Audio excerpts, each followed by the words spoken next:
হ্যাঁ, আসসালামু আলাইকুম এভরিওয়ান। আশা করি সবাই ভালো আছেন। আল্লাহর রহমতে আমিও ভালো আছি। আজকে আমি আপনাদের সাথে শেয়ার করব দারুণ একটি মজার খাবার। আমি আজকে কি রান্না করছি এবং কিভাবে কি দিয়ে করলাম আপনাদের সাথে শেয়ার করব। এই যে দেখতে পাচ্ছেন, আমি প্যানে দিয়ে দিয়েছি 4টা রসুনের কোয়া, আর একটু পেঁয়াজ, আর 4টা কাঁচামরিচ। এগুলোকে আমি একটু লাল লাল করে ভেজে নিচ্ছি, কারণ আজকের রান্নাটা এত সহজ এবং মুখরোচক যে কেউই এর প্রেমে পড়ে যাবে। এত লোভনীয় খাবার। আমি এখন দিয়ে দেবো একটু সরিষার তেল ভাজার জন্য। আমি কিন্তু প্রতিটা কাঁচামরিচের বোটা কেটে দিয়েছি। যদি না কেটে দেওয়া থাকেন তাহলে দেখবেন কিন্তু তেল দেওয়ার সাথে সাথেই ঠাস করে ফেটে আপনার চোখে মুখে যাওয়ার সম্ভাবনা থাকে। তাই কাঁচামরিচগুলোর একটু বোটা কেটে দেওয়ার চেষ্টা করবেন। আমিও দিয়েছি, দেখুন খেয়াল করে। আর আজকে রান্নাটা আমি করব চিংড়ি মাছের ভর্তা। এটা কিন্তু খুবই লোভনীয়। এই যে দেখুন, আমি এখন দিয়ে দিচ্ছি চিংড়ি মাছ। এই চিংড়ি মাছের ভর্তা কিন্তু আমি হাতে করব না, একটা মেশিনের মাধ্যমে। কিভাবে করব দ্রুত সময়ের মধ্যে। যদি হাতে সময় কম থাকে, দেখবেন এইভাবে খুব দ্রুত ভর্তা বানিয়ে নিতে পারবেন আপনারাও আমার মতো। তাই ভাবলাম আমি আজকে আপনাদের সাথে শেয়ার করি আমি কিভাবে এই দুপুরবেলা খাবারের, যখন আমার অন্য কিছু খেতে ইচ্ছা করে না, একটু ঝালঝাল করে কিছু খেতে ইচ্ছা করে, তখন আমি এই কাজটাই করি। এই যে আমি একটু হলুদের গুঁড়ো দিয়েছি যাতে চিংড়ি মাছের কালার হয়। আমার কাছে মনে হলো একটু তেল কম হয়েছে, তাই আর একটু তেল দিয়ে দিলাম ভাজার জন্য। আমি এটাকে একটু লাল লাল করে মচমচে করে ভেজে নেব। আর চিংড়ি মাছটা একটু লাল লাল করে ভেজে নিলে অসাধারণ টেস্ট হয়। আমি ছোটোবেলায় একটা গল্প শেয়ার করি। আমি ছোটোবেলায় আমার নানু বাড়িতে যাওয়ার সময় এক বাসায় গিয়েছিলাম। তাদের বাসায় আমি এই চিংড়ি মাছের ভর্তা খেয়েছিলাম।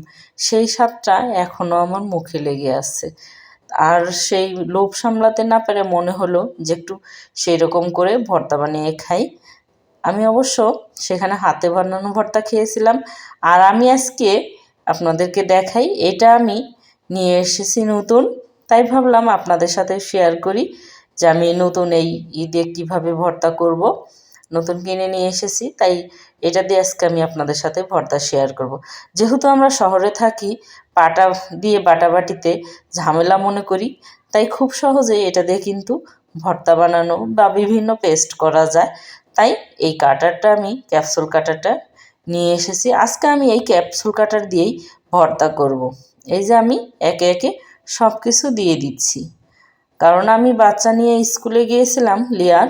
আপনারা তো জানেনই, দেখেন আমার ভিডিওতে, যে ওর হচ্ছে অ্যানুয়াল প্রোগ্রামের জন্য প্র্যাকটিস চলছে, তাই আসতে একটু লেট হয়েছে। তাই ভাবলাম যে দুপুরবেলা কিভাবে আমি খুব সহজে মুখরোচক খাবার খাবো তা আপনাদের সাথে শেয়ার করি। এই যে দেখুন, 2বার প্রেস করলাম, কিন্তু তাতেই আমার ভর্তাটা একদম মিহি হয়ে গিয়েছে। আমি এবার ব্লেডটা তুলে নিচ্ছি। এভাবে কিন্তু খুব সহজে করা যায়, তাই এইটা আমি নিয়ে এসেছি। তাই আজকে আমি এটাতে ভর্তা করলাম এবং আপনাদের সাথে শেয়ার করলাম। কেমন হচ্ছে, এবার কেমন লাগলো দেখে কমেন্ট করে জানাবেন। এখন আমি ওই ভর্তাটাকে সেই হাতের টেস্ট আনতে একটু হাতে মাখানো চেষ্টা করব। একটু পেঁয়াজ দিয়ে দিলাম, আর একটু ধনিয়ার পাতা, আর সামান্য লবণ, কারণ আমি চিংড়ি মাছ ভাজার সময় লবণ ব্যবহার করেছিলাম। এখন আরেকটু লবণ দিয়ে আমি এগুলোকে ভালো করে মেখে নিচ্ছি। কে কোথা থেকে এই ভিডিওটি দেখছেন অবশ্যই কমেন্ট করে জানাবেন। আর ভিডিওটি ভালো লাগলে লাইক শেয়ার কমেন্ট করবেন। ইউটিউব থেকে দেখলে সাবস্ক্রাইব করবেন, পেজ থেকে দেখলে ফলো দিয়ে আমার সাথে থাকবেন, যাতে এমন পরবর্তীতে মজার মজার খাবারের ভিডিওর নোটিফিকেশন আপনার মোবাইলে প্রথমে আসে। এই যে আমার সেই গুঁড়ো চিংড়িটা এখন হাতে মাখিয়ে নিচ্ছি।